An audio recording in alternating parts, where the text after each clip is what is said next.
Question number 2 की ओर हम लोग मूव करते हैं। क्वेश्चन नंबर 2 आपका दिया हुआ है कि आपके पास एक वायर है और वायर का रेजिस्टेंस आपका 7 ओम के इक्वल है।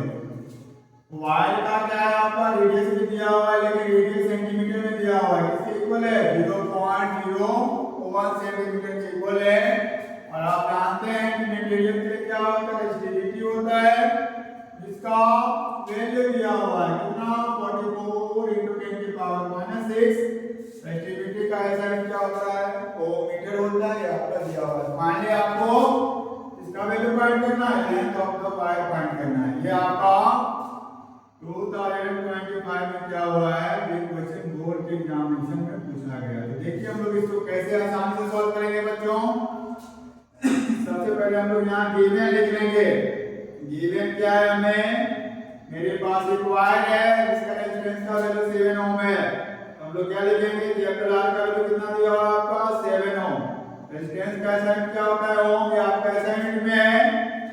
वायर का रेडियस दिया हुआ है, स्मॉल आर हम लोग मान लेते हैं रेडियस ऑफ द वायर है। इसका वैल्यू कितना दिया हुआ है? 0.01 सेंटीमीटर। अब आपको क्या करना है कि अगर ये एसआई मीटर में रेजिस्टेंस है तो रेडियस भी किसमें होना चाहिए? एसआई में। यानी सेंटीमीटर को किसमें आपको चेंज करना होगा? मीटर में। तो हम लोग यहाँ लिखेंगे मेरा फ्रैक्शन में कितना आ जाएगा? हम लोग इसको लिखेंगे 1/100 सेंटीमीटर। क्या लिखेंगे? 1/100 सेंटीमीटर। तो हम लोग क्या करेंगे? अब मीटर के फॉर्म में हम लोग इसको कन्वर्ट करेंगे। सेंटीमीटर से जब भी हम लोग मीटर में जाएंगे तो क्या करेंगे? 100 से हम लोग डिवाइड करेंगे। क्या करना होगा? डिवाइड करना होगा। 100 से हम लोग इसको क्या करेंगे? डिवाइड करेंगे। क्या आ जाएगा आपका? 1/100।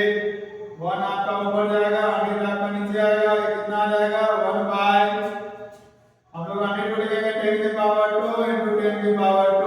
आपका कितना हो जाएगा? सेम बेस है, मल्टीप्लाई में है, पावर क्या हो जाएगा? ऐड हो जाएगा। यानी फाइनली वैल्यू कितना आ जाएगा? 10⁻⁻4 मीटर आ जाएगा। ये आपका रेडियस का वैल्यू हो गया। रेडियस का वैल्यू किसके बराबर आया? रेडियस का वैल्यू आपका 10⁻⁻4 मीटर के इक्वल आया है। किसमें? मीटर में। अब फाइनली आपको एक डेटा और दिया हुआ है जो मेरा क्या है? वायर का रेजिस्टिविटी है। हम लोग जानते हैं रूप हम लोग क्या बोलते हैं? Resistivity of the material of a wire. इसी को हम लोग स्पेसिफिक रेजिस्टेंस भी बोलते हैं।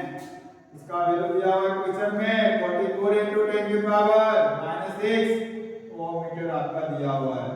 फाइनली वैल्यू आपको किसका फाइंड करना है? लेंथ का वैल्यू फाइंड करना है। तो बच्चों हम लोग अब क्या करते हैं? फाइनली जस्ट हम लोग वैल्यू को नोट डाउन कर लिए हैं और यहाँ हम लोग क्या करते हैं? सारे को असाइनमेंट में मेजर कर लिए हैं। अब हम लोग क्या कर रहे हैं? तो हम लोग रेजिस्टेंस का फॉर्मूला यहाँ लगाने जा रहे हैं। प्यारे बच्चों, रेजिस्टेंस का फॉर्मूला हम लोग जानते हैं क्या होता है? बताइए। रेजिस्टेंस ऑफ अ वायर का फॉर्मूला होता है R = ρ × L/A। फाइनली आपको वैल्यू किसका चाहिए? L का। L को हम लोग सब्जेक्ट बनाएंगे तो R का मल्टीप्लिकेशन किसके साथ कीजिएगा? A के साथ। डिवाइडेड बाय आपका रो हो जाएगा, बराबर क्या हो जाएगा? आपका L हो जाएगा। हम लोग क्या करेंगे? वैल्यू को यहाँ पुट करेंगे। तो मैंने आपको बताया था कि जब भी वायर का रेडियस दिया है, एरिया ऑफ क्रॉस सेक्शन किसके बराबर होगा? एरिया ऑफ सर्किल के बराबर होगा। जो क्या होता है? πr² होता है। r का वैल्यू क्वेश्चन में ऑलरेडी दिया हुआ है। कितने के बराबर है? 7 के बराबर है। एरिया की जगह पे क्या लिखिएगा? πr²। r का वैल्यू कितना है आपका? r का वैल्यू 10⁻⁻4 है। यहाँ पाई का वैल्यू हम लोग पुट कर देते हैं। पाई का वैल्यू कितना हो जाएगा? 22/7। r का वैल्यू कितना है आपका? 10⁻⁻4। इसका क्या कीजिएगा? स्क्वायर कीजिएगा। डिवाइडेड बाय रो का वैल्यू है आपका 44 × 10⁻⁻6। इस 7 से 7 आपका कैंसिल हो जाएगा। कितना हो जाएगा? 22 पावर का जब पावर होता है तो आपने क्या पढ़ा है? मल्टीप्लाई हो जाता है। 10⁻⁻4 है, उसका पावर 2 है। पावर क्या हो जाएगा? 10⁻⁻8 डिवाइडेड बाय आपका 44 हो जाएगा × 10⁻⁻6। ये काट दीजिएगा। 22 1 जा